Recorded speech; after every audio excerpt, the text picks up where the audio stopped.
8th ma'am 8th சரி. So panchayat Raj அப்படின்னு சொல்லும்போது நமக்கு வந்து 73வது அமெண்ட்மெண்ட்னு சொல்லுவாங்க. 73rd அமெண்ட்மெண்ட் ஹரிணி ஃபாலோ பண்ணிக்கணும். ஆமாம், இது முனிசிபாலிட்டின்னு சொன்னால் 74th அமெண்ட்மெண்ட் அப்படின்னு சொல்லுவாங்க. 74th அமெண்ட்மெண்ட் அப்படின்னு சொல்லுவாங்க. இது ரொம்ப முக்கியமானது. அதே மாதிரி இது வந்து ஷெட்யூல் கேட்டால் இது வந்து 11th ஷெட்யூல். இது வந்து ஷெட்யூலில் வந்து 11th ஷெட்யூல்னு சொல்லுவாங்க. இது வந்து 12th ஷெட்யூல்னு சொல்லுவாங்க. 12th ஷெட்யூல் அப்படின்னு சொல்லுவாங்க. 11th ஷெட்யூலு 12th ஷெட்யூலு எதை பற்றி பேசிட்டு இருக்கோம்? பஞ்சாயத்து. இன்னைக்கு என்ன டே? பஞ்சாயத்து ராஜ் டே. April 24th. April 24th அப்படிங்கிறது வந்து நேஷனல் பஞ்சாயத்து டே அப்படின்னு சொல்லுவாங்க. It is very very important. So college TRP படிக்கிறவங்களுக்கு சரிங்களா, ரொம்ப ரொம்ப முக்கியம். என்ன சொல்லி கேட்பாங்க அப்படின்னு சொல்லி பார்த்தீங்கன்னா, அன்னைக்கு இருக்கக்கூடிய கரண்ட் அஃபேர்ஸ்ல இருந்து தான் ஜிகே கேட்பேன்னு சொல்லியிருக்காங்க. சரியா, 25 கேள்வி இருக்கு. காலேஜ் டிஆர்பிக்கு 25 கேள்வி இருக்கு. பிஜி டிஆர்பிக்கு 10 கொஸ்டின்ஸ் இருக்கு. கரண்ட் அஃபேர்ஸை பொறுத்தவரை குரூப் 1 பொறுத்தவரை மேக்ஸிமம் வந்து கரண்ட் அஃபேர்ஸ் தான் இருக்கும். ப்ரிலிம்ஸுக்கே சொல்றேன், 200 கேள்வியில 30ல இருந்து 40 கேள்வி வரைக்கும் கரண்ட் அஃபேர்ஸ் ரிலேட்டடாக தான் கேட்பாங்க. மெயின்ஸ் முழுக்க 80% கரண்ட் அஃபேர்ஸ் தான். மெயின்ஸ் வந்து முழுக்க 80% கரண்ட் அஃபேர்ஸ் ஓரியன்டட் டாபிக் தான். ஸோ நல்லா ஞாபகம் வச்சுக்கணும். அப்போ April 24th observes on national panchayat day அப்படிங்கிறது. ஸோ லோக்கல் செல்ஃப் கவர்மெண்ட் அப்படின்னு சொன்னாவே முக்கியமானது. இந்தியன் கவர்மெண்ட்டை எத்தனை வகையாக பிரிப்போம்? 3 வகையாக பிரிப்போம். ஒன்று வந்து சென்ட்ரல் கவர்மெண்ட், 2 வந்து ஸ்டேட் கவர்மெண்ட், 3 வந்து local self government. Local self government அப்படின்னு சொல்லி நம்ம பிரிச்சுக்கலாம். அதில் 3வது காலகட்டத்தை தான் பார்க்குறோம். பஞ்சாயத்து ராஜ்ங்கிறது 73வது சட்டத்திருத்தம், முனிசிபாலிட்டிங்கிறது 74வது சட்டத்திருத்தம். ஸோ இது 11வது அட்டவணை, இது 12வது அட்டவணை. ஸோ அடிப்படையான விஷயத்தை கேட்குறேன், பஞ்சாயத்து ராஜ் அப்படிங்கிறது அறிமுகப்படுத்திய முதல் இந்திய மாநிலம் இது. சொல்லுங்க, ராஜஸ்தான்ல 1969. சரியா? சாரி 1959. ஸோ அக்டோபர் 2ஆம் தேதி 1959 அக்டோபர் 2ஆம் தேதி ராஜஸ்தான்ல நாகூர் அப்படிங்கிற டிஸ்ட்ரிக்ட்ல அப்படிங்கிறது ஞாபகம் வச்சுக்கணும். 1959 அக்டோபர் 2ஆம் தேதி காந்தி பிறந்த நாள் அன்னைக்கு தான். ஸோ இது வந்து இம்ப்ளிமெண்டேஷன் பண்ணாங்க. Followed by Andhra Pradesh. எந்தது? ஆந்திர பிரதேஷ் அப்படிங்கிறது ஞாபகம் வச்சுக்கணும். ஃபர்ஸ்ட் வந்து ராஜஸ்தான் தான் ஞாபகம் வச்சுக்கணும். அப்புறம் நம்ம கமிட்டிஸ்லாம் ஏற்கனவே பார்த்துருக்கோம். ஒரு 6 கமிட்டி, முக்கியமான கமிட்டி. பல்வந்த்ராய் மேத்தா, அசோக் மேத்தா, ஜிகேரா, Duncan. மொத்தம் 6 committees are there. Local self governmentல பஞ்சாயத்து ராஜ் ஒன்லி. ஸோ அதுக்கப்புறம் நம்ம பார்த்தோம் அப்படின்னு சொன்னா, இந்த முனிசிபாலிட்டியை நீங்க பிரிச்சுக்கிட்டீங்கன்னு வச்சுங்களேன். முனிசிபாலிட்டி அப்படிங்கிறத நம்ம 3 வகையா பிரிச்சுக்கலாம். முனிசிபாலிட்டி அப்படின்னு பிரிச்சிங்கன்னா 3 வகையா பிரிச்சுக்கலாம். ஸோ ஒன்று வந்து என்ன சார்னா டவுன் பஞ்சாயத் அப்படின்னு சொல்லுவாங்க. 2வது முனிசிபல் கவுன்சில் அப்படின்னு சொல்லுவாங்க. 3வது முனிசிபல் கார்பரேஷன் சொல்லுவாங்க. டவுன் பஞ்சாயத் அப்படிங்கிறது ரொம்ப ரொம்ப முக்கியமானது. 2வது வந்து கவுன்சில்னா நகராட்சி. கார்பரேஷன்னா மாநகராட்சி. தமிழ்நாட்டில் எத்தனை மாநகராட்சி? 25 மாநகராட்சி இருக்கு. ஸோ இதுவும் ரொம்ப ரொம்ப முக்கியமானது. நேஷனல் பஞ்சாயத்து டே அப்படிங்கிறத ஞாபகம் வச்சு. ஒரு கிராம சபை கூட்டம் அப்படிங்கிறது வருஷத்துக்கு எத்தனை முறை நடக்குது? தமிழ்நாட்டில் 6 முறை நடக்குது அப்படிங்கிறது ஞாபகம் வச்சு. 6 குழுக்கு 6 அப்படி வச்சுங்க. மொத்தம் எத்தனை குழு இருக்கு பஞ்சாயத்து ராஜ்ல? மட்டும் 6 குழு. அப்ப எத்தனை நாள் கூடுது? 6 முறை கூடுது அப்படிங்கறத ஞாபகம் வச்சுங்க. ஜனவரி 26, ஜனவரி எடுத்துக்கிட்டா ஜனவரி 26, பிப்ரவரியில கிடையாது, மார்ச்ல கிடையாது. அதுக்கப்புறம் மார்ச் 22 என்ன டே? வாட்டர் டே. அப்ப ஞாபகம் வச்சுக்கணும். ஸோ உன்னோட ஞாபகம் வச்சுக்கிட்டீங்கன்னா ஜனவரி மாசத்துல இருக்கு ரிபப்ளிக் டே அன்னைக்கு ஜனவரி 26, பிப்ரவரியில கிடையாது. மார்ச் 22 வாட்டர் டே, சர்வதேச வாட்டர் தினம் அங்க இருக்கு மார்ச். April 24 என்ன தினம் சொல்லியாச்சு? April 24th பஞ்சாயத்து ராஜ் டே. நேத்து பெர்மிஷன் கேட்டேப்பா, நான் பேரை கேட்டுட்டே இருந்தேன். ராசி சொல்ல அதான் சொல்லி பெர்மிஷன் கேட்கணும். April 24th அந்த மாதிரி ஞாபகம் வச்சு. அதுக்கப்புறம் May 1 என்னப்பா? May 1ஆம் தேதி லேபர் டே. சரி, லேபர் டே, இன்டர்நேஷனல் லேபர் டே, தொழிலாளர் தினம். மேக்கு அப்புறம் ஜூன் கிடையாது, ஜூலை கிடையாது. ஆகஸ்ட் 15. ஸோ ஆகஸ்ட் 15 வந்துருச்சா? 4. செப்டம்பர் கிடையாது, அக்டோபர் 2. என்னங்க? அக்டோபர் 2. So October 2. நவம்பர் 1. எத்தனை நாள் வந்துருச்சு?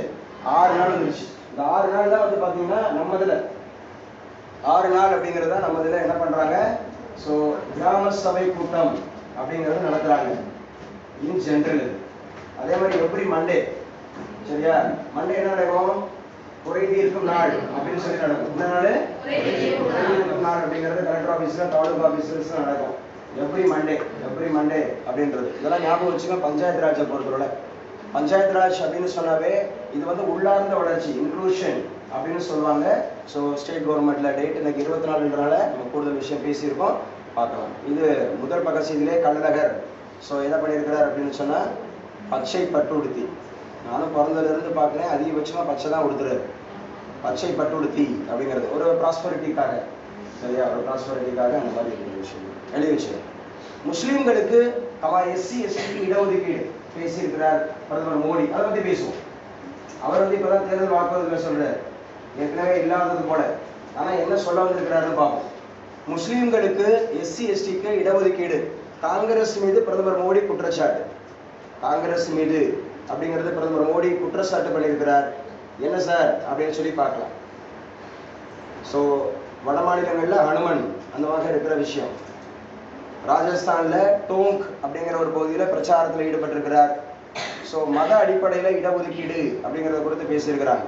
இடஒதுக்கீடுக்கான அரசியலமைப்பு சட்ட காலவரம்பு 2020ஆம் ஆண்டில் நிறைவு பெறுகின்ற நிலையில் எழுதிய விஷயம்.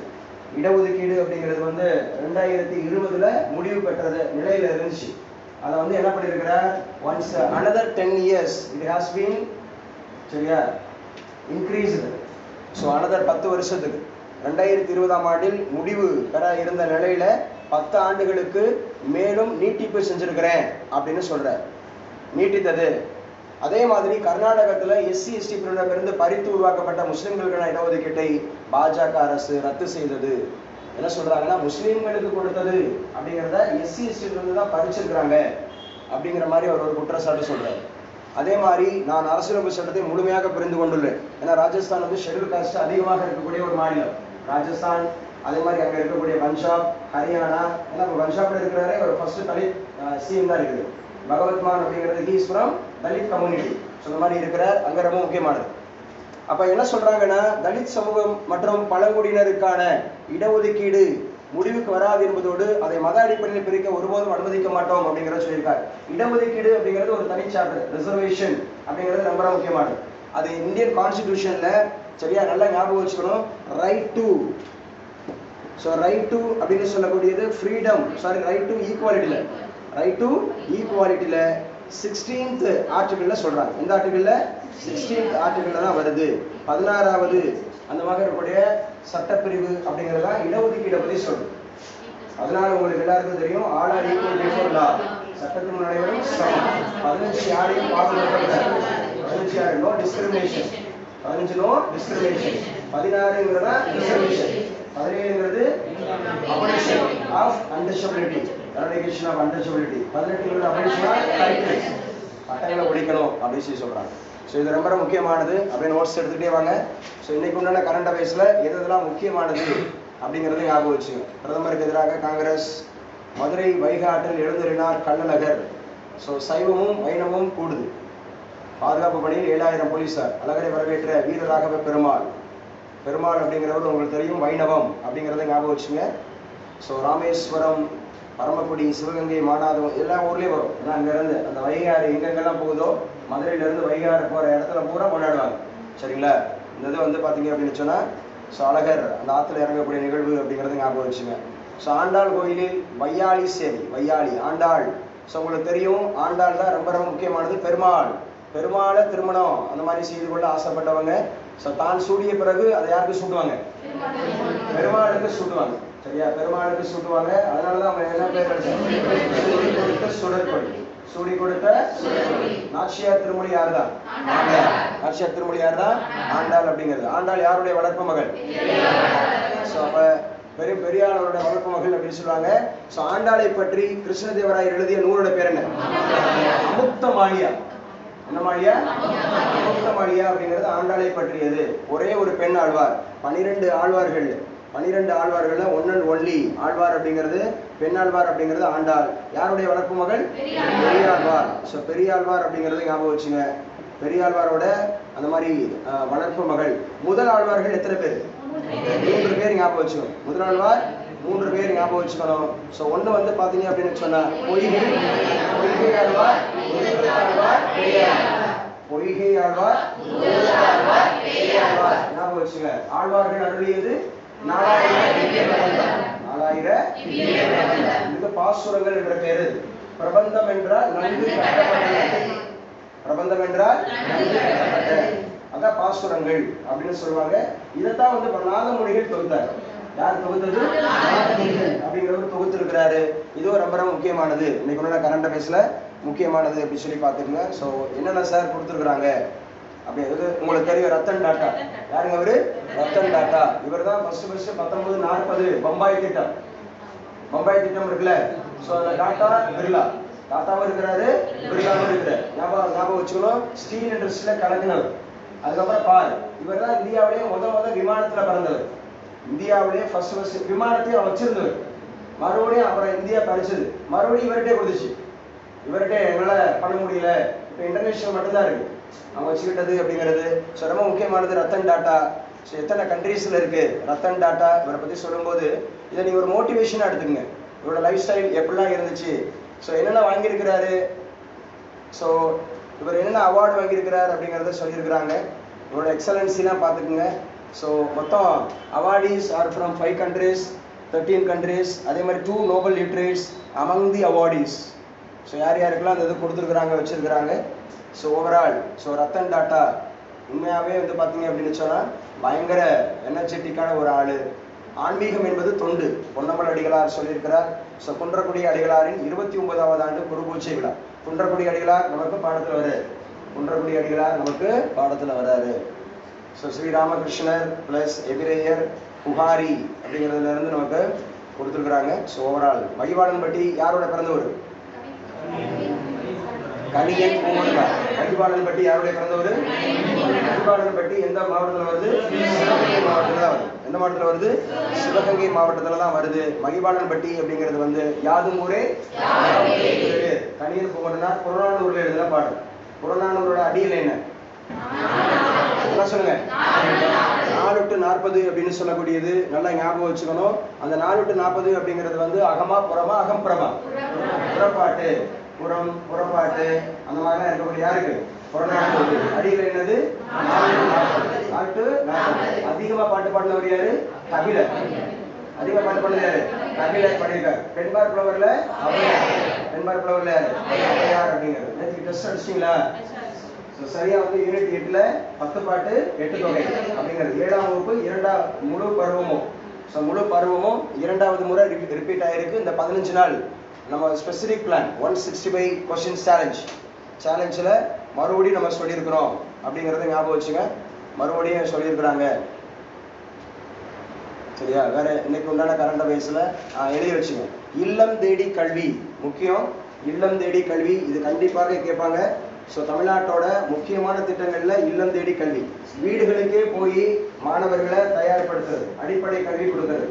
சரியா? இல்லம் தேடி கல்வி அப்படிங்கிறது ஞாபகம் வச்சுக்கணும். சரி, இல்லம் தேடி கல்வி முத எங்க ஆரம்பிச்சாங்க?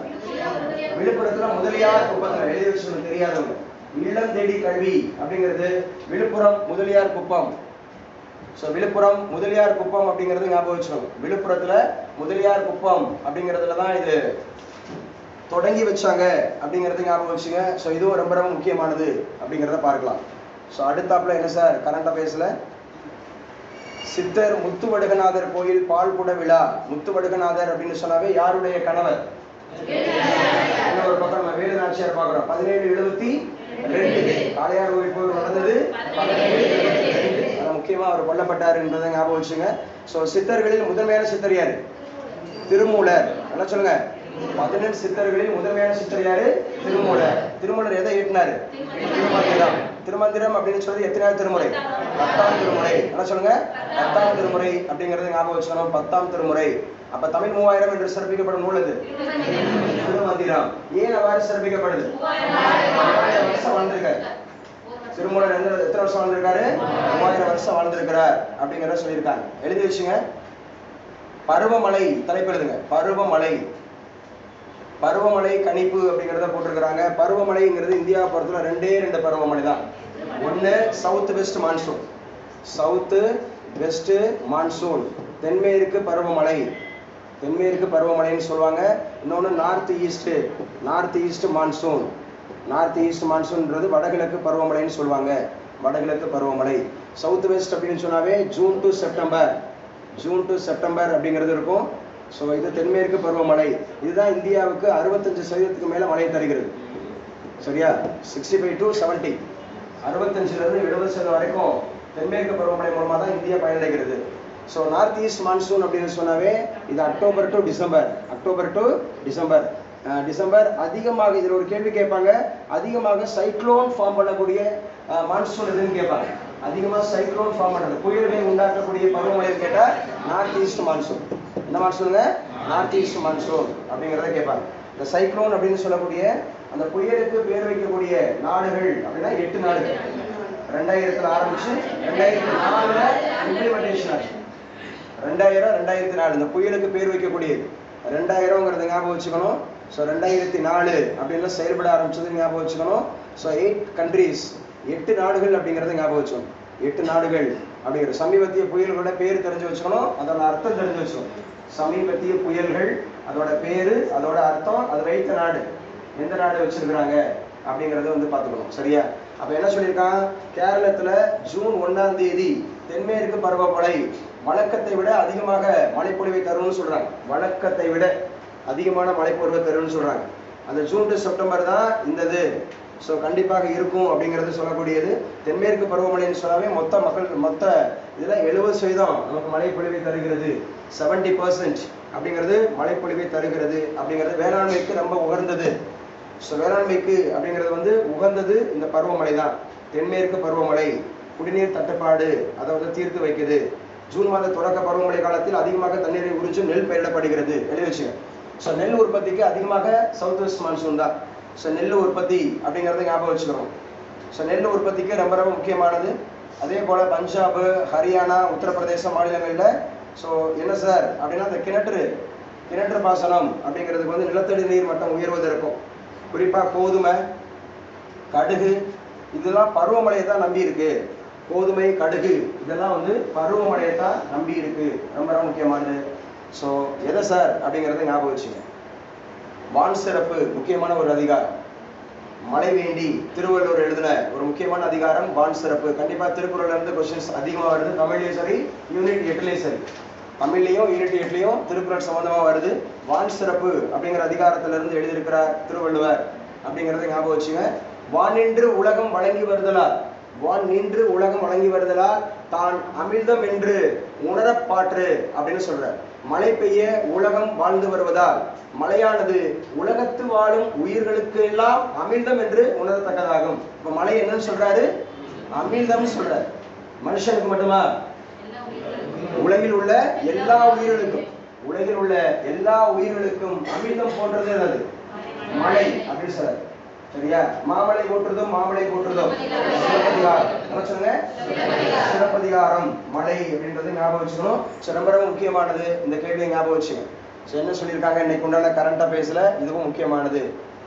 பெருநகரங்களில் வாக்குப்பதிவு சேதம் குறைந்து வருவது குறித்து கள ஆய்வு நடத்த வேண்டும். இது முக்கியமானது. மெயின்ஸ் டாபிக்னு போடுங்க. மெயின்ஸ் டாபிக்ல கண்டிப்பா இந்த உங்களுக்கு இன்டர்பிரேட் பண்ண சொல்லுவாங்க. மெயின் டாபிக்ஸ் எப்பவுமே இந்த மாதிரி கம்பல்சரி எடிட்டோரியல் பார்ட்ல கவனம் செலுத்துங்க. அதிகாரி ஆசைப்பட்டீங்கன்னா உயர் பதவிக்கு போகணும்னு ஆசைப்பட்டீங்கன்னா வாட் இஸ் வாட் படிக்காதீங்க, இன்டர்பிரேட் பண்ண தெரிஞ்சுக்கோங்க. ஸோ பெருநகரங்கள்ல தமிழகத்தில் 69.something தான் வாக்குப்பதிவு நடந்திருக்கு.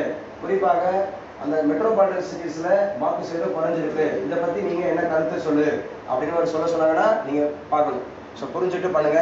முக்கியமானது வாக்கு சதவீதம் அப்படிங்கறது ஞாபகம் வச்சுங்க. கட்சி தாவல் தடை சட்டம் எழுதிக்குங்க. கட்சி தாவல் தடை சட்டம் ஆன்டி டிஃபெக்ஷன் லா.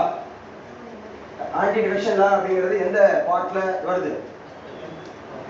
பார்த்தா ஷெட்யூல் 10வது அட்டவணையில நம்பர் இருக்கு. கேட்பாங்க கட்சி தாவல் தடை சட்டம் ஆன்டி டிஃபெக்ஷன் லா கேட்பாங்க. எழுதுப்பா தம்பி, ஆன்டி டிஃபெக்ஷன் லா கட்சி தாவல் தடை சட்டம். அவன் ரொம்ப நுணுக்கமானது, ரொம்ப ஒல்லியா, உனக்கு கண்ணு தெரியாது. இங்கிலீஷ்ல அப்ளை பண்றியா அப்படின்னா இப்படி உட்காரணும். கட்சி தாவல் தடை சட்டம் அப்படிங்கிறத பலப்படுத்த வேண்டும் சொல்லிட்டு வெங்கையா நாயுடு சொல்றாரு. முன்னாள் அப்படிங்கிறது நமக்கு துணை பிரசிடென்ட், சரியா? வைஸ் பிரசிடென்ட் ஆஃப் இந்தியா யாரு? வெங்கையா நாயுடு. சரியா, வெங்கையா நாயுடு அப்படி சொல்லக்கூடிய ஒரு அவர் என்ன சொல்லியிருக்காரு, கட்சி தாவல் தனிச்சத்தை பலப்படுத்த வேண்டும் அப்படின்னு சொல்லியிருக்கிறாரு. ரொம்ப ரொம்ப முக்கியமானது. இது எந்த அட்டவணையில் இடம் வருதுன்னு கேட்பாங்க. 10வது அட்டவணை, ஷெட்யூல்ல 10th 10வது ஷெட்யூல்ல வந்திருக்கு அப்படிங்கிறத ஞாபகம் வச்சுங்க. இதுவும் ரொம்ப ரொம்ப முக்கியமானது. அதுக்கப்புறம் எய்ம்ஸ்ல பட்டமளிப்பு விழா. எய்ம்ஸ் எழுதி வச்சுங்க. All India medical science. All India medical science இதான் highest form medical studies. AIIMS மருத்துவமனை முக்கியமானது. தமிழகத்துல மதுரை மாவட்டத்துல தோப்பூர் அப்படிங்கிறதுல 2015 அடிக்கல் நாட்டினாங்க. 9 வருஷம் ஆச்சு. அடிக்கல் நாட்டப்பட்டது 2015. தோப்பூர் அப்படிங்கிறதுல எய்ம்ஸ் மருத்துவமனை வரும்னு சொல்லிட்டு இப்போ மும்முரமாக நடந்துட்டு இருக்கிறதா சொல்றாங்க. மும்முரமாக நடந்து கொண்டிருக்கிறது. உத்தரகாண்ட் மாநிலத்துல ரிஷிகேஷ் எழுதுங்க. உத்தரகாண்ட் மாநிலத்துல, உத்தரகாண்ட் மாநிலம் 27வது மாநிலம். உத்தரகாண்ட்ங்கிறது உத்தரப்பிரதேசத்திலிருந்து பிரிஞ்சது. உத்தரப்பிரதேசத்திலிருந்து பிரிஞ்ச மாநிலம் தான் உத்தரகாண்ட். உத்தரகாண்ட்ல இருக்கக்கூடிய ரிஷிகேஷ், அங்க எய்ம்ஸோட 4வது பட்டமளிப்பு விழா நடந்திருக்கு. எப்பவுமே எய்ம்ஸ் மருத்துவமனையில திரௌபதி முர்மு பிரசிடென்ட் தான் கண்டிப்பாக அதுக்கு சான்சலர். நல்லா ஞாபகம் வச்சுக்கணும். சென்ட்ரல் பேஸ்டா இருக்கிறது பூராமே பிரசிடென்ட், ஸ்டேட் பேஸ்டா இருக்கிறது பூராமே கவர்னர். புரிஞ்சுக்கிட்டா? சென்ட்ரல் பேஸ்டா இருக்கிற ஆல் யூனிவர்சிட்டிஸ் சான்சலர் யார் தான்? President of India. President of India ஞாபகம் வச்சுக்கணும். ரொம்ப ரொம்ப முக்கியமானது. திரௌபதி முர்மு அப்படிங்கிறவங்கள ஞாபகம் வச்சுங்க. டெல்லி முதல்வர் உங்களுக்கு தெரியும், கெஜ்ரிவாலுக்கு இன்சுலின் திகார் சிறை நிர்வாகம் அனுமதி. அவருக்கு டயபெட்டிஸ் இருக்கு. டயபெட்டிஸ் இருக்கிறதுனால இன்சுலின் செலுத்த சொல்லி அவங்களை கேட்டிருக்காங்க. திகார் சிறையில் அவருக்கு அனுமதி வழங்கப்பட்டிருக்கிறது அப்படிங்கிறத ஞாபகம் வச்சுங்க. இந்தியாவுக்காக மிக உயரிய விருது அவங்க வாங்கி கொடுத்தாரு. என்ன விருது? ராமன் மக்சாசே விருது. ராமன் மக்சாசே விருதுகளிலிருந்து ஒரு கொஸ்டின் கண்டிப்பா வரும். ராமன் மக்சாசே விருது அப்படின்னு சொல்றது எந்த நாடு கொடுக்குது? பிலிப்பைன்ஸ் கொடுக்குது. எந்த நாடு கொடுக்குது? பிலிப்பைன்ஸ் கொடுக்குது. பிலிப்பைன்ஸோட கேபிட்டல் சிட்டி மணிலா. பிலிப்பைன்ஸோட கேபிட்டல் சிட்டி மணிலா. மணிலா அப்படிங்கிறதுல என்ன பேங்க் இருக்கு? Asian development bank. Asian development bank அப்படிங்கிறது இருக்கு அப்படிங்கறத ஞாபகம் வச்சுங்க. ரொம்ப முக்கியமானது. அடுத்து எழுதி வச்சுங்க. ஃபர்ஸ்ட் பேஸ் அப்படிங்கிறது ஏப்ரல் 19 நடந்துச்சு. அடுத்து 2வது கட்ட தேர்தல். இரண்டாவது கட்ட தேர்தல் அப்படிங்கிறது ஞாபகம் வச்சுங்க. இரண்டாவது மக்களவை தேர்தல் அப்படிங்கிறது எங்க சார் நடக்குது? எத்தனை தொகுதியில? 89 தொகுதிகள். 89 தொகுதிகள். முதல் கட்ட தேர்தல் எத்தனை தொகுதிகள் பார்த்தோம்? எழுதியிருக்கீங்க. இதுல அதிகபட்சமா கேரளாவில் 20, கேரளாவில் 20, ராஜஸ்தான்ல 13, கர்நாடகத்துல 14. ஃபோக்கஸ் பண்ணக்கூடிய மாநிலங்கள் இந்த மாநிலம் தான் பண்ணுவாங்க. மிச்சம் எல்லாம் குட்டி குட்டி தான். கர்நாடகத்துல 14, கேரளாவில் 20, ராஜஸ்தான்ல 13, மகாராஷ்டிராவில் 8 தான். மக்களவை தேர்தல் எத்தனையாவது தேர்தல்? இது 18th எலெக்ஷன். 18வது மக்களவை தேர்தல். முதல் மக்களவை தேர்தல் 1951-52. 1951-52 முதல் மக்களவை தேர்தல். முதல் மக்களவை தேர்தல் அப்படிங்கிறதுல காங்கிரஸ் தான் ஆட்சி அமைச்சாங்க. இதோட முதல் லோக்சபா ஸ்பீக்கர் கேட்பாங்க. Lok Sabha speaker G V Mavalankar. யாருங்க? ஜிவி மாவளாங்கர். கணேஷ் வாசுதேவ மாவளாங்கர். இவரோட பேர் என்னது? கணேஷ் வாசுதேவ மாவளாங்கர் அப்படிங்கறத ஞாபகம் வச்சுக்கணும். லோக்சபா. இது ரொம்ப ரொம்ப முக்கியமானது. அடுத்தாப்புல யூபிஎஸ்சி வினாத்தாள் மொழிபெயர்ப்புக்கு ஏஐ தொழில்நுட்ப பயன்பாடு எழுதி வச்சுங்க. ஆர்டிபிஷியல் இன்டெலிஜென்ஸ் பயன்படுத்துறாங்க.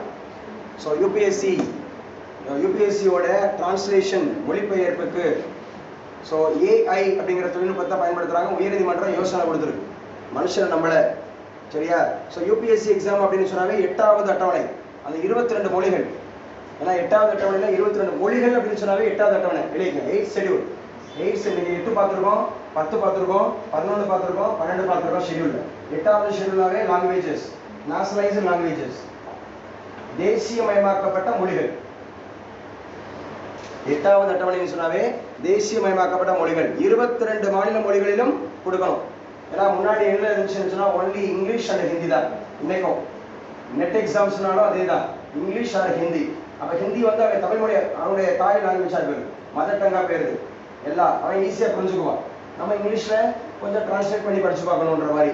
22 மொழிகள் அப்படிங்கறத ஞாபகம் வச்சுங்க. யூபிஎஸ்சி எழுதி வச்சுங்க. யூபிஎஸ்சினாவே 315 இருந்து 323 வரைக்கும் ஆர்டிகல் கேட்பாங்க. 315 இருந்து 323 வரைக்கும். யூபிஎஸ்சினா முழுக்க முழுக்க ராஜ்யசபா தான். ராஜ்யசபா யூபிஎஸ்சி டீலிங் அப்படின்னாவே ராஜ்யசபா தான். ஸோ யூபிஎஸ்சினாவே union public service commission. So article 315 323 323 அப்படின்னு சொல்லி கேட்பாங்க. ரொம்ப ரொம்ப முக்கியமானது. இன்னொன்று ஆல் இந்தியா பப்ளிக் சர்வீஸ் இருக்கு. ஆல் இந்தியா பப்ளிக் சர்வீஸ், அனைத்து இந்திய அரசு பணிகள் அப்படின்னு ஒன்று இருக்கு. அது 308 இருந்து ஆரம்பிக்கும். 308 இருந்து ஆரம்பிச்சு 315 வரைக்கும். இதில் தான் எஸ்எஸ்சி, ஆர்ஆர்பி மற்ற எல்லா போர்டும் வரும். 308 இருந்தே ஆரம்பிச்சிடுவாங்க. All India public services, all India public services இதுவும் ரொம்ப ரொம்ப முக்கியமானது. ஸோ நல்லா ஞாபகம் வச்சுட்டு பண்ணலாம். ஸோ என்ன சார் சொல்லியிருக்காங்க இன்னைக்கு உண்டான கரண்ட் அஃபேர்ஸில்? ஸோ உங்களுக்கு தெரியும் 2 பேர் முக்கியமானவங்க சிறையில் இருக்கிறவங்கள 2 முக்கியமானவர்கள். ஒன்று முதலமைச்சர் அரவிந்த் கெஜ்ரிவால் டெல்லியில இருந்து, இன்னொன்று முன்னாள் முதலமைச்சர் சரியா சந்திரசேகர் ராவுடைய மகள் கவிதா. சரி, அவங்க 2 பேருமே நீதிமன்ற காவலை நீட்டிச்சிருக்கிறாங்க. அதுக்கப்புறம் வந்து ஜார்க்கண்டோட முதலமைச்சர் யாரு? ஹேமந்த் சோரன், அவரும் சிறையில் இருக்கிறார். ஹேமந்த் சோரன் அவரும் சிறையில் இருக்கிறார் அப்படிங்கிறத ஞாபகம் வச்சுங்க. சென்னை பல்கலைக்கழக துணைவேந்தர் நியமன விவகாரம். சென்னை பல்கலைக்கழகம் சொன்னாவே ஸோ 1857 என்னங்க 1857. ஸோ நம்ம இந்தியாவில் உருவான முதல் இது அரசாங்கத்தால் உருவாக்கப்பட்டது 1857 அப்படிங்கிறது ஞாபகம் வச்சுக்கணும். மெட்ராஸ் யூனிவர்சிட்டி அப்படிங்கிறது ஞாபகம் வச்சுக்கணும். மெட்ராஸ் யூனிவர்சிட்டி. சிறை தண்டனையிலிருந்து விலக்கு கோரிய முன்னாள் டிஜிபி ராஜேஷ் தாஸ் மனு தள்ளுபடி. ஸோ டிஜிபி அப்படிங்கிறது இவர் வந்து இப்போ ரீசெண்டாக ஸோ பாலியல் வழக்கு அப்படிங்கிறதான சிக்கினாரு. பாலியல் வழக்கு அப்படிங்கிறத ஞாபகம் வச்சுக்கணும். டிஜிபி ராஜேஷ் தாஸ் 2021ஆம் ஆண்டில் பெண் எஸ்பிக்கு பாலியல் தொல்லை, செக்ஷுவல் ஹராஸ்மெண்ட் எழுதிக்கங்க.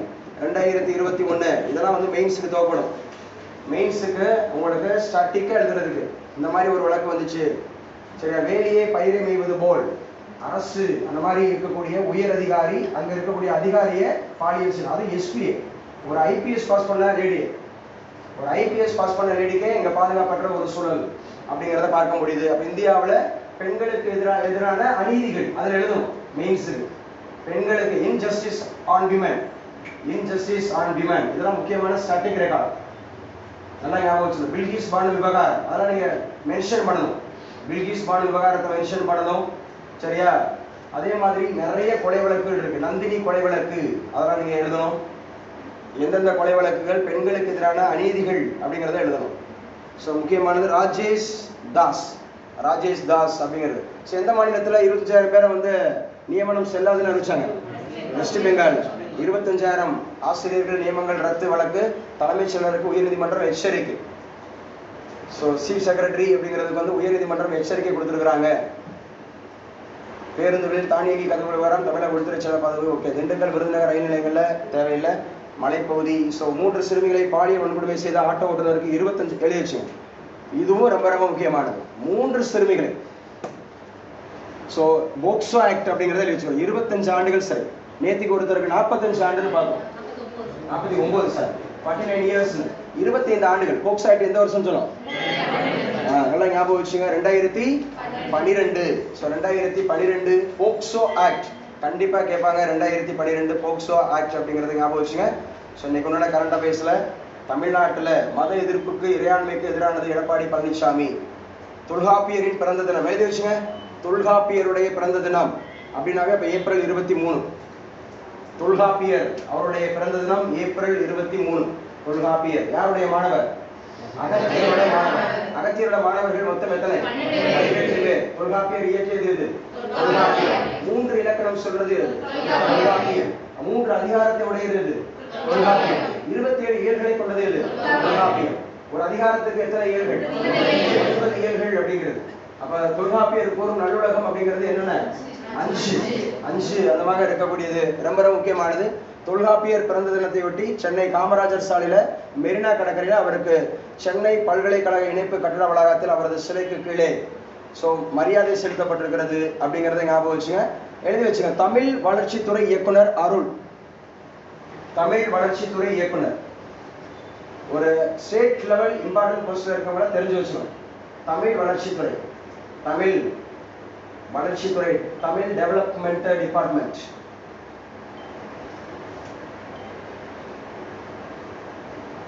யாரு சார் அப்படின்னு பார்த்தீங்கன்னா மிஸ்டர் அருள். தொல்காப்பியருடைய பிறந்த தினம் ஸோ அப்படிங்கிறத ஞாபகம் வச்சுங்க. ஏப்ரல் 23 தொல்காப்பியருடைய பிறந்த தினம் ஏப்ரல் 23ங்கிறத ஞாபகம் வச்சுக்கலாம். ஸோ நெக்ஸ்ட் இன்னைக்கு உண்டான கரண்ட் அஃபேர்ஸில் வேற என்ன சார் முக்கியமானது, அப்படியே கரண்ட் அஃபேர்ஸை சப்ஜெக்ட் ஆக்கிட்டு இருக்கோம். ஸோ எல்லாருக்குமே தெரியும் சத்தீஸ்கரில் தான் எந்த தீவிரவாத தாக்குதல், நக்சலைட். ஸோ நக்சலைட் அப்படிங்கிறது ஞாபகம் வச்சுங்க. சத்தீஸ்கர் அப்படிங்கிறது இந்தியாவினுடைய 26வது மாநிலம். ஸோ எங்கேருந்து பிரிஞ்சிச்சுன்னா மத்திய பிரதேசத்திலிருந்து பிரிஞ்சிச்சு. சத்தீஸ்கருடைய கேபிட்டல் சிட்டின்னு கேட்டாவே ராய்ப்பூர். என்னங்க, ராய்ப்பூர் அப்படிங்கிறத ஞாபகம் வச்சுக்கணும். ராய்ப்பூர் சத்தீஸ்கருடையது அப்படிங்கிறத ஞாபகம் வச்சுங்க. ஸோ ரொம்ப ரொம்ப முக்கியமானது. ஸோ பிரதமர் நரேந்திர மோடி இங்கே பங்கேற்றிருக்கிறார் அப்படிங்கிறத ஞாபகம் வச்சுங்க. சான்ஸ்கீர் அப்படிங்கிற ஒரு தொகுதியில் மாவட்டத்தில், சான்ஸ்கீர்ங்கிற மாவட்டத்தில் ஸோ அங்கேயும் தேர்தல் நடைபெறுகிறது. ஸோ நக்சலைட் தீவிரவாதம் ஒழிக்கப்படும் அப்படின்னு பேசியிருக்கிறாங்க. எழுதி வச்சுங்க ஸ்மிருதி இரானி. ஸோ ஸ்மிருதி இரானின்றப்ப எந்த தொகுதின்னு கேட்பாங்க, அமேதி. உத்தரப்பிரதேசத்தில் எந்த தொகுதி, அமேதி. ஸோ ராகுல் காந்தியை தோற்கடித்த எம்பி கடந்த 2019 தேர்தலில் 17வது மக்களவைத் தேர்தலில் ராகுல் காந்தியை தோற்கடித்த கேண்டிடேட் அமேதி தொகுதி அப்படிங்கிறத ஞாபகம் வச்சுக்கணும். உத்தரப்பிரதேசம் அமேதி தொகுதி, அமேதி தொகுதி அப்படிங்கிறத ஞாபகம் வச்சுங்க. உத்தரப்பிரதேசத்துல அமேதி தொகுதி அப்படிங்கிறது ஞாபகம் வச்சுங்க. ஸோ இவர் தான் மிக இள வயது சிஎம். எங்க சார் அப்படின்னு சொல்லி பார்த்தீங்கன்னு சொன்னா உத்தரப்பிரதேசத்துல அகிலேஷ் யாதவ், சமாஜ்வாதி கட்சி கேட்பாங்க. சமாஜ்வாதி கட்சியினுடைய சின்னம் எதுன்னு கேட்பாங்க, சைக்கிள். சமாஜ்வாதியோட கட்சியோட சின்னம் எது, சைக்கிள் அப்படிங்கறத ஞாபகம் வச்சுக்கணும். ஒவ்வொரு முக்கியமான ரீஜனல் பார்ட்டியோட, நேஷனல் பார்ட்டியோட சின்னம் தெரிஞ்சு வச்சுக்கணும். நான் சொல்லிட்டு போறேன், நீங்க அப்படியே காது உள்ளவங்க கேட்டுங்க, நீங்க ஃபாலோ பண்ணுங்க. அதெல்லாம் ஒரு கொஸ்டினா கேட்டு போயிடுவான். அந்த இடத்துல தெரியாம போச்சுன்னா இங்க எங்கேயோ சொன்னாங்க மாதிரில இருக்கு அப்படின்ற மாதிரி இருக்கும். ஸோ உங்களுக்கு ராகுல் காந்தி அப்படிங்கிறவர் பிரச்சாரம் பண்றார். இவங்க 2 பேருமே கூட்டு. உத்தரப்பிரதேசத்துல இவங்க 2 பேருமே கூட்டு. உத்தரப்பிரதேசத்துல டோட்டலா 80 தொகுதிகள் லோக்சபாவை. ஸோ பிரதமரை தீர்மானம் பண்ற தொகுதியே இந்த உத்தரப்பிரதேசம் தான். பிரதமர் கேண்டிடேட் யாருங்கிறத கன்ஃபர்மேஷன் கொடுக்கிறது முதல் இடத்துல இருக்கிறது உத்தரப்பிரதேசம் 80 அப்படிங்கறத ஞாபகம் வச்சுக்கணும். ஸோ ராஜ்நாத் சிங் அப்படிங்கிறது தெரியும். ராஜ்நாத் சிங் அப்படிங்கிறவர் நமக்கு என்ன அமைச்சராக இருந்தார், டிஃபென்ஸ் மினிஸ்டர். என்னங்க, டிஃபென்ஸ் மினிஸ்டர் அப்படிங்கறத ஞாபகம் வச்சுக்கணும். அடுத்துல வச்சுங்க ஷரியத் சட்டம். It is very very important சட்டம். இதுக்கு எதிரானதுதான் இப்ப கொண்டு வந்தப்பட்ட முக்கியமான ஒரு சட்டம். ஷரியத் சட்டம் அப்படிங்கிறது இஸ்லாமியர்களுடைய தனிப்பட்ட சட்டம். எப்படி கிறிஸ்தவர்களுக்கு, அந்த பழைய ஏற்பாட்டு கிறிஸ்தவர்களுக்கு நியாய பிரமாண சட்டம் ஒன்று இருக்கும், நியாய பிரமாண சட்டம். அது மாதிரி முஸ்லீம்களுக்கு இருக்கக்கூடிய ஒரு முக்கியமான சட்டம் ஷரியத் சட்டம். அவங்க முத்தலாக்கு, இந்த மாதிரி அணிகிறது, அவங்களுடைய தொழுகை முறை எல்லாமே ஷரியத் சட்டத்துல தான் இடம்பெற்றிருக்கு. அப்ப ஷரியத் சட்டத்தை அமுல்படுத்த காங்கிரஸ் விருப்பம்.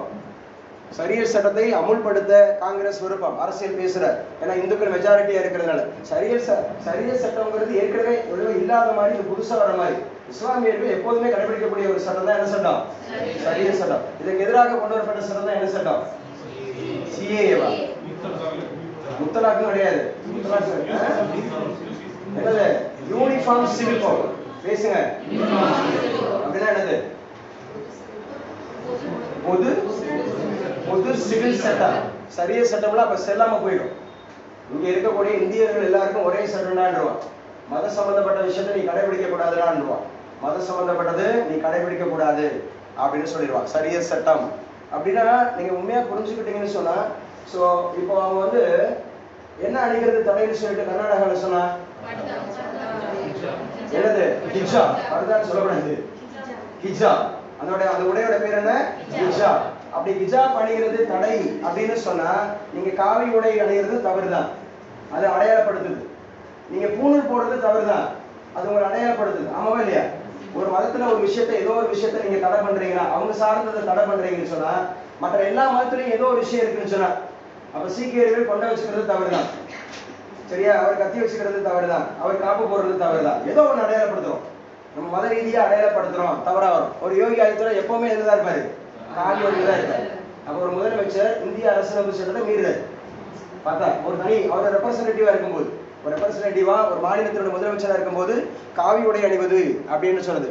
இதெல்லாம் சொல்லக்கூடியது இது ஷரியத் சட்டம். இதெல்லாம் எதுக்காக பேசுறேன்னா, இது அரசியல் பேசல. முக்கியமானது உங்களுக்கு மெயின்ஸ்ல எழுத சொல்லுவாங்க, மெயின்ஸ்ல எழுத சொல்லுவாங்க. ரொம்ப முக்கியமானது ஆர்டிகல் 25 சொல்லுது. ஆர்டிகல் 25 இதுல ரொம்ப முக்கியமானது செக்குலாருக்கு ரொம்ப முக்கியமானது. செக்குலார், எந்த சமயத்தை வேணாலும் ஏற்றுக்கொள்ளலாம், எந்த சமயத்தை வேணாலும் பின்பற்றலாம், எந்த சமயத்தினாலும் பரப்பவும் செய்யலாம். மத அந்த மாதிரியான காரியங்களை தலையிடக்கூடாது, அது அவங்களுக்கு உரிமை உண்டு அப்படின்னு அரசியலமைப்பு சொல்லுது. அவரவர் சார்ந்த மத போதனைகள் அவரவர் சார்ந்த விஷயம் பொது இடத்துக்கு கொண்டு வரக்கூடாது. சரியா? பொது இடத்துக்கு கொண்டு வரக்கூடாது. சரியா? நீங்க எடுத்துக்காட்டுக்கு இஸ்லாமியர்களாக இருந்தா அங்க உள்ள நீங்க இஸ்லாமியராக இருக்கலாம், தெருவுக்கு வந்துட்டா மனுஷன் தான், நீங்க இந்திய சிட்டிசன்ஸ் தான். கிறிஸ்தவர்களும் அப்படிதான். அந்த மாதிரி இருக்கக்கூடியது. மக்களவை தேர்தலில் அதிக சொத்துள்ள வேட்பாளர் எழுதி வச்சுங்க. அதிக சொத்துள்ள வேட்பாளர் யாரு? இவருக்கு மொத்த கோடி 5785 கோடியா சொத்து மதிப்பு. 5785 கோடி சொத்து மதிப்பு. இவர் தான் பணக்கார எம்பி ஆனார்னா, வேட்பாளராக இருக்கிறாரு பணக்கார எம்பி சந்திரசேகர். சந்திரபாபு நாயுடு மகன் லோகேஷுக்கு 5427 கோடியா பாருங்க. சந்திரபாபு நாயுடு பையனுக்கு 542.7 542.7 கோடி குடும்ப சொத்து இருக்கு. சந்திரசேகர் 5785 கோடி. யாரு சார் இவரு? சந்திரசேகர் அவரின் மனைவி மற்றும் குழந்தைகள் உட்பட அவரது குடும்பத்தின் மொத்த சொத்து மதிப்பு 5075 கோடியாகும். அதன்படி தற்போது வரை மக்களவைத் தேர்தலில் போட்டியிடும் பணக்கார வேட்பாளராக அவர் திகழ்கிறார்.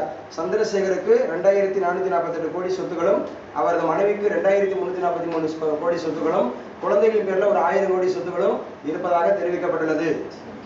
சரியா? அதே அது போக அமெரிக்காவில் ஒரு 1138 கோடி கடன் இருக்கான். சரியா? இவர் யாரு சார்? எந்த ஊரு அப்படி சொன்னா தெலுங்கு தேசம் வேட்பாளருங்க. எழுதி வச்சு. ஆந்திர பிரதேசத்துல தெலுங்கு தேசம் பார்ட்டி அப்படிங்கிறதுல 5785 கோடியுடன் அவர் முதல் இருக்கிறார். ஹி இஸ் a டாக்டர், மருத்துவராக இருக்கிறார். இவர் இருக்கிறாரு. ஸோ ரொம்ப முக்கியமானது. ஸோ அதுக்கப்புறம் மேலே சொல்லப்பட்டதுல வேற எதுவும் முக்கியமானது இருக்கான்னு பார்ப்போம். ராம நவமி நாளில்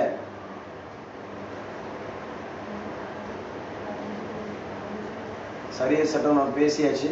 மக்களவைத் தேர்தலில் அதிக சொத்து உள்ள வேட்பாளர் பார்த்தாச்சு. நிபந்தனையற்ற பொது மன்னிப்பை பத்திரிகைகளில் வெளியிட்டுள்ளோம்.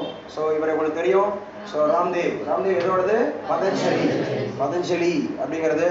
ஸோ இவரும் முக்கியமாக இப்போ வந்துருந்தாரு. ராமநவமி 10 நாட்களில் MBA மோசடி விளம்பரங்கள் குறித்து UGC எச்சரிக்கை. 10 நாளில் MBAவா? ஸோ போஜாலா ஆய்வை நிறைவு செய்ய கூடுதலாக 8 வாரங்கள் அவகாசம். மத்திய உச்ச நீதிமன்றத்தில் ASI வேண்டுகோள் அப்படிங்கிறது. ASI அப்படிங்கிறது Archaeological Survey of India. It was started in the year 1861. 1861. Archaeological Survey of India 1861. இதோட முதல் தலைவர் யாருன்னு சொன்னோம்? Alexander Cunningham. ஞாபகம் வச்சுங்க. அலெக்சாண்டர் கன்னிங்காம் அப்படிங்கிறத ஞாபகம் வச்சுங்க. இதுவும் ரொம்ப ரொம்ப முக்கியமானது. Alexander Cunningham 1861. இதுதான் ASI Archaeological Survey of India. அதே மாதிரி இதுதான் ஹைகோர்ட் ஆக்ட் அப்படிங்கிறது இந்த வருஷம் தான் 1861. எங்கெங்க இது போஜாலா? இந்த போஜாலாங்கிறது மத்திய பிரதேசத்தில் இருக்கக்கூடிய ஒரு பிளேஸ். 11ஆம் நூற்றாண்டை சார்ந்தது. அதை இந்திய தொல்லியல் துறை பாதுகாத்து வருகிறது. இந்த வளாகம் சரஸ்வதி கோயில் இருந்ததாகவும் ஆரம்பிச்சாங்க. சரஸ்வதி கோயில் இருந்ததாகவும் பின்னர் அங்கு மசூதி கட்டப்பட்டதாகவும் இந்துக்கள் தரப்பில் கூறப்படுது. அதை மறுத்து வரும் முஸ்லிம்கள் அந்த வளாகத்தை கமால் மௌலா மசூதி என்று அழைக்கின்றனர். சரஸ்வதியா அல்லது கமால் மௌலா மசூதியா? பிரச்சனை தான். அயோத்தியில இருந்த மாதிரி ராம இருக்கா பாபா இருக்கா அப்படிங்கிற மாதிரி மறுபடியும் ஒரு பிளேஸ் போஜாலா. இதெல்லாம் முக்கியமானதுங்க. மெயின்ஸுக்கு ரொம்ப ரொம்ப முக்கியமானது. அசால்ட்டா போயிடாதீங்க. ரொம்ப முக்கியமானது போஜாலா மத்திய பிரதேசத்துல. ஸோ ஏற்கனவே நம்ம நிறைய நகரங்கள் பார்த்துட்டு வந்துட்டு இருக்கோம். தொடர்ச்சியா இது வந்துட்டே இருக்கு அப்படிங்கிறத ஞாபகம் வச்சு. சரியா? ராகுலின் மரபணு பரிசோதிக்க மணிப்பூர் 2 கிராமங்களில் துப்பாக்கி சண்டை. மணிப்பூரோட கேபிட்டல் சிட்டி என்னன்னு பார்த்தோம்? இம்பால். மணிப்பூரோட கேபிட்டல் சிட்டி இம்பால் அப்படிங்கறத ஞாபகம் வச்சுக்கணும். மணிப்பூரோட முதலமைச்சர் யாரு? பிரேம் சிங். மணிப்பூரோட முதலமைச்சர் பிரேம் சிங் அப்படிங்கறத ஞாபகம் வச்சுக்கணும். மணிப்பூரோட ஆளுநர் அனுஷியா புகே. மணிப்பூரோட லோக்சபா சீட்டு 2, ராஜ்யசபா சீட்டு 1. எத்தனை டிஸ்ட்ரிக்ட்? 16 டிஸ்ட்ரிக்ட். எத்தனை டிஸ்ட்ரிக்ட்? இந்த ஊர்ல யார் யாருக்கு 2 சமூகத்துக்கு பிரச்சனை? மைத்தேயி குகி கேட்பாங்க. என்னங்க? மைத்தேயி குகி. அந்த 2 இனங்களுக்கு இடையே நீண்ட கால போராட்டம் பிரச்சனை இருந்துட்டே இருக்கு. முக்கியமானது அப்படிங்கறத ஞாபகம் வச்சு. பிரதமர் மோடி உண்மையின் வழியில் நடக்கவில்லை. பிரியங்கா காந்தி உங்களுக்கு தெரியும், ராகுல் காந்தியோட சிஸ்டர். ஸோ ராகுல் காந்தியோட சிஸ்டர். எழுதி வச்சு அடுத்து விருதுகள் தலைப்பு எழுதுங்க. விருதுகள். ஸோ விருதுகள் அப்படிங்கிற அடிப்படையில் யார் யாருக்கு விருதுகள் கொடுத்துருக்குறாங்க அப்படின்னு சொல்லி பார்த்தீங்கன்னா, இந்த விருதோட பேரு லாரியஸ். இந்த லாரியஸ் அப்படிங்கிற விருதுகள் 2023 யாரு சார் கொடுக்குறா? இங்கிலாந்து நாடு கொடுக்குது. இந்த லாரியஸ் அப்படிங்கிற விருதை கொடுக்கக்கூடிய நாடு இங்கிலாந்து. ஸோ லாரியஸ் விருது கொடுக்கக்கூடிய நாடுகள் அப்படிங்கிறது வந்து இங்கிலாந்து. இது எதற்காக கொடுக்குறாங்க அப்படின்னு சொல்லி பார்த்தீங்க அப்படின்னு சொன்னா, 2023 ஆண்டுக்கான விளையாட்டு விருதுகள் வழங்கப்பட்டன. லாரியஸ்ங்கிறது விளையாட்டு விருதுகள். விளையாட்டு விருதுகள் ஸ்போர்ட்ஸுக்காக கொடுக்கக்கூடிய விருதா இந்த லாரியஸ் விருது. 2023 விருதுகள் வந்து கண்டிப்பா எல்லா போட்டித்தொடரிலையும் கேட்பாங்க. லாரியஸ் அப்படிங்கிறது விருதுகள் கொடுக்கப்படுகிறது. 8 பிரிவுகளில் கொடுக்குறாங்க. 8 பிரிவுகள் அப்படிங்கிறதுல கொடுக்குறாங்க லாரியஸ் அப்படிங்கிறது. சரியா? அதுல சிறந்த வீரர் எழுதி வச்சுவார் நோவக் ஜோகோவிச், செர்பியாக்காரர். செர்பியா நாட்டை சார்ந்த டென்னிஸ்ல சரியா முன்னணி பிளேயர் ஜோகோவிச். 24 கிராண்ட் ஸ்லாம். இது முக்கியம், இதுதான் கேட்பாங்க. 24 கிராண்ட் ஸ்லாம் பட்டங்கள் வென்ற ஒரே டென்னிஸ் வீரராக வரலாறு படைத்திருக்கிறார் ஜோகோவிச். தொடர்ந்து நம்பர் 1 வீரர். டென்னிஸ்ல நம்பர் 1 வீரர் ஜோகோவிச் தான். செர்பியா நாட்டை சார்ந்தவர். செர்பியா கேட்பாங்க. ஜோகோவிச் இந்த விருது வெல்வது இது 5வது முறையா. சரியா? இந்த லாரியஸ் விருது வாங்குறது 5வது முறை இவர் வாங்குறார். 5வது முறை. மும்பை இந்தியன்ஸ் ஐபிஎல் எத்தனை முறை வின் பண்ணிருக்கு? 5 முறை. 5 முறை. சரி, நம்மளுடைய ஆஸ்திரேலியா அப்படிங்கிறது வந்து வேர்ல்டு கப் எத்தனை முறை அடிச்சிருக்கு? 5 முறை. 6 முறை. எத்தனை முறை? 6 முறை அடிச்சிருக்கு. இவர் 5 முறை இந்த விருதை வாங்கியிருக்கிறாரு. லாரியஸ் விருது அப்படிங்கிறத வாங்கியிருக்கிறார். சரியா? ஸோ ரொம்ப ரொம்ப முக்கியமானது ஜோகோவிச் அப்படிங்கிறது ஞாபகம் வச்சு. ஜோகோவிச். அடுத்து சிறந்த வீராங்கனை. சரியா? ஐடானா பொன்மட்டி. ஐடானா பொன்மட்டி இவங்க ஃபுட்பால். கால்பந்து வீராங்கனை. கால்பந்து வீராங்கனைக்கு கொடுத்திருக்கிறாங்க லாரியஸ். லாரியஸ் விருது. ஐடானா பொன்மட்டி. மகளிர் கால்பந்து ஸ்பெயின் நாட்டுக்காரங்க. ஸ்பெயின். ஸ்பெயின் நாட்டுக்காரங்க. இவங்களும் முக்கியமானது. விருதுகள்ல கண்டிப்பா கொஸ்டின் கேட்பாங்க. வெறுமனே டிஎன்பிஎஸ்சி மட்டும் எதிர்பார்த்திருக்காதீங்க. எஸ்எஸ்சி கால்ஃபர் பண்ணியிருக்கிறாங்க. ஹெச்எஸ்எல் சூப்பரான போஸ்ட். போட்டி அவ்வளவா இருக்காது, அழகா அடிச்சு போயிடலாம். ஸ்டாட்டிக்கா படிச்சீங்கன்னா, என்ன கேட்டா பேப்பர்ல இருக்க ஜிகே படிச்சீங்கன்னாவே போதும். ஆப்டிடியூட், ரீசன், இங்கிலீஷ் மட்டும் எக்ஸ்ட்ரா. பேப்பர்ல இருக்க ஜிகே படிச்சுட்டு வந்தாவே போதும். ஸ்டாட்டிக்கா ஒரு அரிகண்டில் ஒரு 30 ரூபா புக் வாங்கி படிச்சீங்கன்னா போதும். அரிகண்டில் ஒரு 30 ரூபா ஒரு புத்தகம் இருக்கு, சின்ன குட்டி புக்கு, ஜிஸ்டா இருக்கும். அழகா படிச்சுட்டு அரசு வேலைக்கு ஓடி போயிடலாம். ஸோ அதுக்கப்புறம் கால்பந்து வீரர் ஜூட் பெலிங்கம். ஜூட் பெலிங்கம் இவருக்கும் அந்த விருது கிடைச்சிருக்கு. இங்கிலாந்துக்கார். England Jude Bellingham. அதே மாதிரி ஜிம்னாஸ்டிக்ஸ்ல சைமன் பைல்ஸ். சைமன் பைல்ஸ் அப்படிங்கிறவங்க வாங்கியிருக்கிறாங்க. அமெரிக்காவுக்காரங்க. அமெரிக்காக்காரங்க அப்படிங்கிறது. அதே மாதிரி wheel chair tennis. Wheel chair tennis மாற்றுத்திறனாளிகளுக்காக நடத்தக்கூடியது. பாராஒலிம்பிக்ல இடம்பெறக்கூடிய பெண்ணா கூட இருப்பாங்க. ஸோ நெதர்லாந்து சார்ந்தவங்க. சரியா? டைட்டி க்ரூட் நெதர்லாந்து. நெதர்லாந்துல திஹேக்ல என்ன இருக்கு? International court. நெதர்லாந்துல திஹேக்ல என்ன இருக்கு? International court. இன்டர்நேஷனல் கோர்ட்ல எத்தனை நீதிபதிகள் இருப்பாங்க? 15 பேர். எத்தனை பேர் இருப்பாங்க? 15 பேர். ஆனா இந்தியா சார்பா 2வது முறையா இருக்கிறவரு நல்லா பேசுங்க. தன்வீர்லால் பண்டாரி அப்படிங்கிறவர் இருக்கிறார். கடைசியா ஸ்கேட் போர்டிங் அப்படிங்கிறதுல, ஸ்கேட் போர்டிங் சாகச விளையாட்டு 1 2 3 4 4 பெண்கள், 2 ஆண்கள். சரியா? 4 பெண்கள் இந்த விருது கிடைச்சிருக்காங்க. ஸோ லாரியஸ் இங்கிலாந்து நாட்டு கொடுக்கக்கூடிய மிக உயரிய விருது, விளையாட்டுக்காக கொடுக்கக்கூடிய மிக உயரிய விருது அப்படிங்கிறத ஞாபகம் வச்சுங்க. அடுத்து வச்சுங்க Rafael Nadal. So Rafah Nadal அப்படின்னு சொல்லியிருக்காங்க. ராஃபா நடால் ஸ்பெயின் மற்றும் இந்தியாவின் பொருளாதார ரீதியாக பின்தங்கிய 1000க்கும் அதிகமான சிறார்களுக்கு விளையாட்டு மற்றும் கல்வி மூலமாக அதிகாரமளிக்கும் முயற்சிகளில், சரியா, ரஃபா நடால் அறக்கட்டளை டென்னிஸ் நட்சத்திரம் ரஃபேல் நடால் உருவாக்கி இருக்கிறாரு. ரஃபா நடால் ரஃபேல் நடால் உருவாக்கி இருக்கிறது. இவரும் முன்னணி டென்னிஸ் வீரர். எந்த நாடு சேர்ந்தவர்? ஸ்பெயின். எந்த நாடு? ஸ்பெயின். கண்டிப்பா கேட்பாங்க. ரஃபேல் நடால் ஸ்பெயின் நாட்டுக்கார். அப்ப ஜோகோவிச் எத்தனை கிராண்ட் ஸ்லாம்? 24. நல்லா சொல்லுங்க. 24 அப்படிங்கறத ஞாபகம் வச்சுக்கணும். எழுதி வச்சுக்க. முதல் உலக கோப்பையை முத்தமிட்டது ஸ்பெயின். ஸ்பெயின் மகளிர் கால்பந்து அணி முதல் உலக கோப்பை அப்படிங்கிறது 1-0 கணக்குல முக்கியமானது. முதல் மகளிர் கால்பந்து அப்படிங்கிற மாதிரி பிஃபா உலகக்கோப்பை கால்பந்து போட்டியின் இறுதி ஆட்டத்தில் இங்கிலாந்து மகளிர் அணியை 1-0 யார் வெற்றி பெற்றிருக்காங்கன்னா ஸ்பெயின் வெற்றி பெற்றிருக்கு இங்கிலாந்து. பிஃபா மகளிர் கால்பந்து போட்டி உலக கால்பந்து போட்டி பிஃபா ஆரம்பிச்சது 1930 உருகுவேல.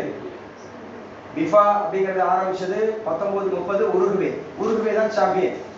அப்பவும் நடப்பு சாம்பியன் அர்ஜென்டினா தான் ரன்னர். அர்ஜென்டினா நடப்பு சாம்பியனா இருக்கக்கூடிய அர்ஜென்டினா தான் ரன்னர். அர்ஜென்டினா தான் யாரு சார் ரன்னர் அப்படிங்கறது ஞாபகம் வச்சுக்கணும். அர்ஜென்டினா ரன்னரா இருக்கிறாங்க. ரஃபேல் நடால் அறக்கட்டளை ஞாபகம் வச்சுங்க. கெய்க்வாட் அசத்தல் தூபே அதிரடி சென்னை. ஆனாலும் மேட்ச் கை மாறிடுச்சு. யாருக்கு மாறிடுச்சு? LSG Lucknow super Kings. பாதுகாப்பு துறைக்கு எழுதி வச்சுங்க. அதான் சொன்னேன்ல, எப்பவுமே பாதுகாப்பு துறைக்கு தான் நம்பர் 1 இருக்கும். பாதுகாப்பு துறைக்கு தான் நம்பர் 1 செலவிடுவாங்க. அந்த அடிப்படையில் பாதுகாப்பு துறைக்கு 2023 அதிகம் செலவிடப்பட்ட நாடுகளில் 4வது இடத்தில் இந்தியா. அப்ப அதுக்கு முன்னாடியே 3 முக்கியமான நாடு இருக்கும். அவன் பூராமே பயங்கர அந்த வல்லமை மிக்க நாடுதான் இருக்கான். வல்லரசு நாடு பயமுறுத்துறதுக்காக வச்சிருப்பேன். ஸ்டாக்ஹோம் அப்படிங்கிறது உங்களுக்கு தெரியும். ஸ்டாக்ஹோம் எங்க இருக்கு? ஸ்வீடன். என்னங்க? ஸ்வீடன்ல ஸ்டாக்ஹோம். அங்கதான் நோபல் பிரைஸ் கொடுக்கப்படுது. ஸ்வீடன் அப்படிங்கிறதுல ஸ்டாக்ஹோம். அங்கதான் Nobel prize. Alfred Nobel trust அங்கதான் இருக்கு. ஆல்ஃபிரட் நோபல் ட்ரஸ்ட் 1901 இருந்து கொடுக்குறான் நோபல் பிரைஸ். 6 துறைகளுக்கு கொடுக்குறான். 1901 இருந்து கொடுக்குறான். நம்ம இது வரைக்கும் 8 பேர் வாங்கியிருக்கோம். சரியா? நல்லா ஞாபகம் வச்சுக்க. பாதுகாப்பு துறையில இது வரைக்கும் நம்ம நம்பர் 4 பிளேஸ் அப்படிங்கறது இருக்கிறோம். யாருங்க அப்ப முதல் 3 இடங்கள் இருக்கிறத சொல்லியிருக்கிறாங்களா பார்க்கலாம். பாதுகாப்பு படை வீரர் ராணுவ செயல்பாடு. ஓகே, ஃபர்ஸ்ட் இடத்துல இருக்கிறது சீனா. சாரி இல்ல, சரியா? 4 நாடுகள் உலக அளவில் அதிகரிப்பு.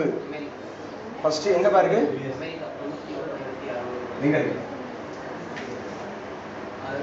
பாதுகாப்பு துறைக்கு அப்படிங்கிறது முதல்ல இருக்கக்கூடியது அப்படிங்கிறது அமெரிக்கா. அமெரிக்கா 91,600 கோடி டாலர். 91,600 கோடி டாலர். ஒரு டாலர் அப்படிங்கிறது அப்ராக்சிமேட்டா 75 70 இருந்து 75 ரூபாய் அப்படி இருக்கு. 80 ஆயிடுச்சா? 87 ரூபாயா? அப்ப பாத்துங்க, 87 ரூபாயா? 87 ரூபான்னு சொல்றாரு. ஷேர் மார்க்கெட்ல இருக்கியா தம்பி? புரோக்கரேஜ் பண்றாப்லையா? டாலர்ல சம்பாதிக்கிறானா? சரி, 87 ரூபாய். அப்ப பாத்துங்க, 91,600 கோடி. 2வது இடத்துல இருக்கிறது சீனா, 29,600 கோடி டாலர் 2வது இடத்துல. ரஷ்யா 3வது இடத்துல 10,900 கோடி. பாத்துங்க, அந்த 3 நாடு நான் சொன்ன 3 நாடு வந்துருச்சு. இவங்கதான் உலகத்துக்கு பதற்றத்தை உருவாக்குவான். பதற்றத்தை உருவாக்குறவன் வந்தா அமெரிக்கா, ரஷ்யா, சீனா, ரஷ்யா. அமெரிக்கா, சீனா, ரஷ்யா. 4வது இடத்துல நம்ம இருக்கிறோம். இவ்வளவு மக்கள் தொகையை வச்சுட்டு நம்ம இருக்கிறோம்னா பெரிய பாராட்டுகள் தான். ஏன்னா நிச்சயமா பாராட்டு. அவன் எல்லாம் 30-40 கோடிக்கு கீழே இருக்கேன் எல்லாருமே. சீனாவை தவிர எழுதி வச்சுங்க. ரிஷி சுனக் உங்களுக்கு தெரியும். லாஸ்ட் நியூஸ், ரிஷி சுனக் எந்த நாட்டினுடைய பிரதமர்? பிரிட்டனோட பிரதமர் ரிஷி சுனக் சர்ச்சைக்குரிய ருவாண்டா மசோதா எழுதி வச்சுங்க. ருவாண்டா பில், ருவாண்டா மசோதா பிரிட்டன் நாடாளுமன்றம் ஒப்புதலாம். இதெல்லாம் இன்டர்நேஷனல் இஷ்யூஸ். மெயின்ஸ்ல அப்படியே கேட்பான். சிலபஸ்ல கரண்ட் அஃபேர்ஸ்ல 2 இஷ்யூஸ் நான் கேட்பேன். ஒன்னு இன்டர்நேஷனல், ஒன்னு நேஷனல். இன்டர்நேஷனல் கேட்பாங்க. ருவாண்டா மசோதா.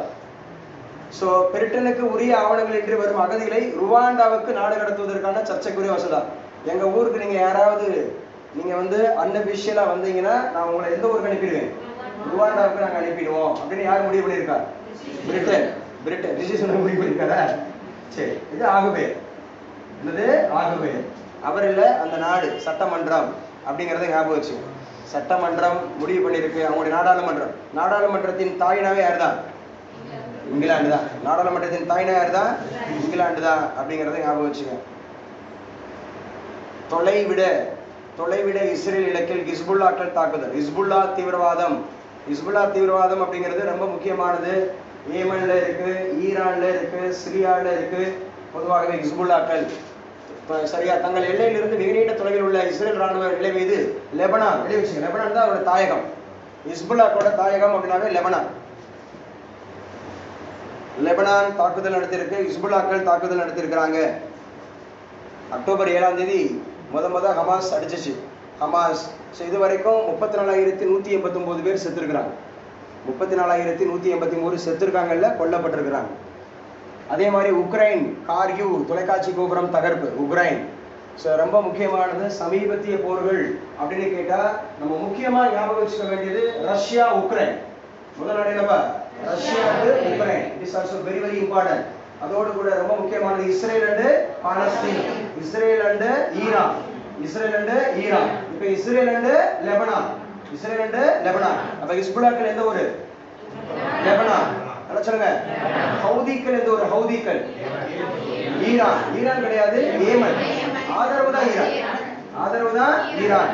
நல்லா ஞாபகம் வச்சுங்க. ரொம்ப முக்கியமானது இன்னைக்கு உண்டான கரண்ட் அஃபேர்ஸ்ல கம்பல்சரி கேட்பாங்க இந்த கொஸ்டின். நல்லா ஞாபகம் வச்சுங்க. சர்க்கரை உற்பத்தியில் மிதமான சரிவு வெளியே வச்சுங்க. சர்க்கரை சர்க்கரை உலகத்திலேயே சர்க்கரை அப்படின்னு சொன்னாவே கியூபா. உலக சர்க்கரை கிண்ணம் இது கியூபா அப்படிங்கறத ஞாபகம் வச்சுக்கணும். ஸோ வேர்ல்டுன்னு கேட்டா கியூபா ஞாபகம் வச்சுக்கணும். வேர்ல்டுன்னு கேட்டா கியூபா. இந்தியான்னு கேட்டா கான்பூர், இந்தியான்னு கேட்டா கான்பூர் ஞாபகம் வச்சுக்கணும். உத்தரப்பிரதேஷ் கான்பூர் அப்படிங்கறத ஞாபகம் வச்சுக்கணும். ஸோ தமிழ்நாடுன்னு கேட்டா நெல்லிக்குப்பம், தமிழ்நாடுன்னு கேட்டாவே நெல்லிக்குப்பம் அப்படிங்கறத ஞாபகம் வச்சுக்கணும். கடலூர் மாவட்டம் நெல்லிக்குப்பம் சர்க்கரை அப்படிங்கறத ஞாபகம் வச்சுக்கணும். சர்க்கரை அப்படிங்கறத ஞாபகம் வச்சுங்க. Class over, class over. So என்ன சொல்லியிருக்காங்க இன்னைக்கு உன்னோட கரண்ட் அஃபேர்ஸ்ல இதுதான். ஸோ இன்னைக்கு உன்னோட கரண்ட் அஃபேர்ஸ்ல இவ்வளவுதான் இருக்கிறாங்க. ஸோ நல்லா ஞாபகம் வச்சு.